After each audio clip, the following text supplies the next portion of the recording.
Kapag na-reach ba ng lalaki ang level 10 sa Popo Live, ay makaka-earn din sila ng 1K points tuwing magso-solo live. Yan yung topic natin for today's video. And this is Ayan from Happy and Vlogs and welcome back to my YouTube channel! So ayan guys, ang dami ko pa rin nababasang comment na ganyan, no? Kapag na-reach daw ba yung level 10 ng mga lalaki, ay magkakaroon daw ba sila ng 1K ping points tuwing magso-solo live tulad sa girls. So ayan po, ilang beses ko na rin nasabi yan sa iba kong tutorial about Popo Live na magkaiba po ang task ng lalaki at ng babae. So kailangan po muna ng lalaki na magpataas ng level bago sila makapag-solo live. Pero kapag nakapag-solo live na po sila, ay wala po silang makiklaim na 1K ping points tulad sa babae. So, ang task lang po talaga ng lalaki is uupo sa isang party live and then 15 minutes sila doon at may makiklaim silang 200 coins na pwedeng ipunin at i-trade. So, paano tataas yung level ng lalaki? So, kailangan nyo pong makipag-trade, maglaro, palaguin nyo yung coins nyo, or mag-recharge po kayo. So kung naghahanap naman po kayo ng murang bilihan ng coins, yan, i-recommend ko po sa inyo si CocoDP. Si CocoDP ay isang top-up website na kung saan ay 24/7, kahit madaling araw, kahit nasa ang lugar kayo, ay pwede po kayong mag-recharge. Mabilis din po yung transaction nila, wala pang 5 seconds ay nasa inyong account na.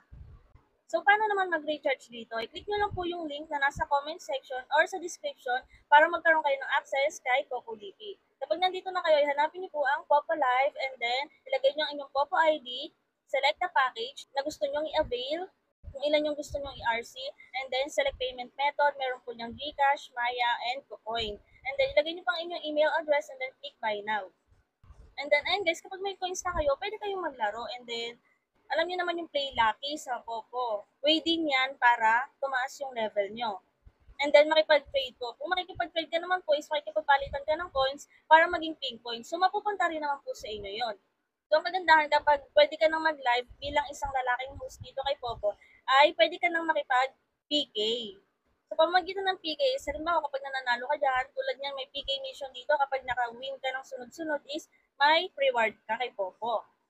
So ayun guys, no, marami rin ako nakilalang lalaki dito na sobrang sipag talaga at tiyaga nila.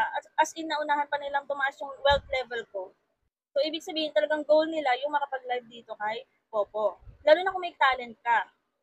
Kasi di ba may makikita ka dito ng mga lalaki kumakanta. So ayun, maganda rin kapag may, lalo na kung may talent ka, tapos makakapag-live ka dito kay Popo, magkakaroon ka ng mga viewers.